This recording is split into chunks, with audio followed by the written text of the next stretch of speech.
दोस्तों अगर आप हमारे चैनल पर नए हैं तो सब्सक्राइब कीजिए हिमगार्ड आरओ स्केल।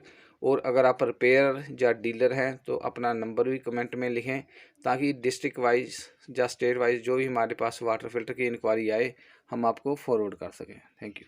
दोस्तों हिमगार्ड आरओ स्केल में आपका बहुत बहुत स्वागत है। दोस्तों क्या सारे आरओ पंप एक जैसे ही होते हैं? जो डोमेस्टिक यूज़ में घर में हम फिल्टर लगाते हैं उसमें जो यूज़ होते हैं, और कई बार ये नॉइज़ बहुत करते हैं दोस्तों, खड़ खड़ खड़ खड़ खड़ खड़ की आवाज़ आती रहती है। और एक लीकेज, यहाँ पे लीकेज होने लगती है, तो उसका हल क्या है और उसका रीज़न क्या है? दोस्तों आरओ पंप एक तरह से आरओ वाटर फिल्टर का दिल है, बूस्टर पंप भी इसे कहते हैं। ये पानी को जो इसकी इनपुट पे यहाँ पे आता है पीछे से प्री ट्रीटमेंट के बाद, तो यहाँ से हाई प्रेशर पे पानी बाहर निकलता है और आगे मेम्ब्रेन को जाता है। मेम्बर से फर्दर एल्कलाइन, मिनरल, काटेज या पोस्ट कार्बन को जाता है। तो इस तरह से ये वर्क करता है। अब दोस्तों अगर हम टाइम टू टाइम फिल्टर नहीं चेंज करते हैं तो यहाँ पानी की इनपुट कम हो जाती है और पंप देर तक इसको चलना पड़ता है।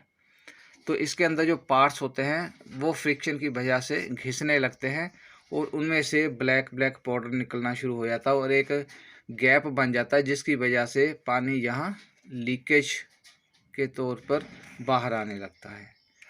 तो अगर आप चाहते हो कि आपका आरओ पंप लीक ना करे तो filter time to time change करें। सेकंड क्वेश्चन था कि ये एक ही तरह के होते हैं? नहीं दोस्तों, अलग अलग तरह के होते हैं। 50 GPD, 75 GPD, 100 GPD, इस तरह से 125 GPD। घर में जो है वो 100 GPD तक मोस्टली यूज़ किए जाते हैं। अब दोस्तों नॉइज़ की बात करते हैं।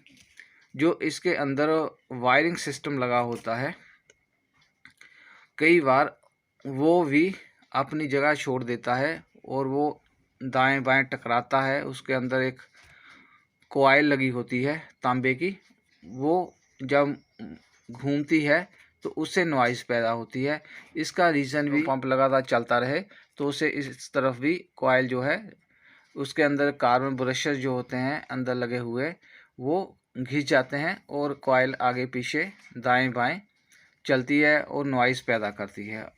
और तीसरा, अगर पानी नहीं आ रहा हो और पंप चल रहा हो, अगर LPS ना लगा हो आरओ सिस्टम में, तो भी खाली चलने की वजह से आरओ पंप में एक अलग सी आवाज़ आती है, जिससे पता चल जाता है कि इसकी इनपुट पे पानी नहीं आ रहा है।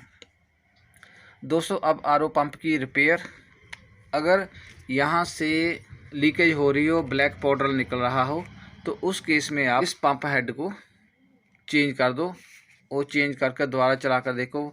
80% केसेस में जो पंप है वो चलने लगता है। अगर प्रेशर पूरा नहीं बन रहा है, यहाँ पे 70 pound square inch minimum pressure होना चाहिए अगर आपने 75 GPD का या 100 GPD का पंप लगाया है।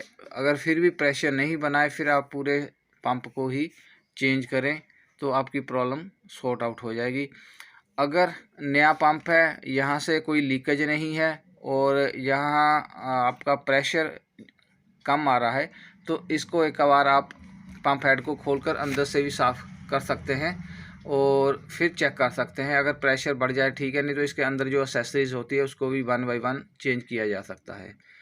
और कई बार जो आरओ पंप है दोस्तों वो अपना करंट छोड़ जाता है, कॉइल्स सड़ जाती है, तो उस केस में आपको पूरा पंप ही चेंज करना पड़ेगा। अब प्राइस की बात करें, जो 75 GPD का पंप है 1500 से 1800 रुपये के विचकार, और जो 100 GPD का है और कॉपर वाइंडिंग में अच्छी क्वालिटी का वो 2000 से 2400 रुपये के दरमियान पड़ता है। अगर आप हमारे चैनल पे नए हैं दोस्तों तो सब्सक्राइब कीजिए हिमगार्ड आरओ स्केल और नोटिफिकेशन बेल ज़रूर प्रेस करें। Thank you.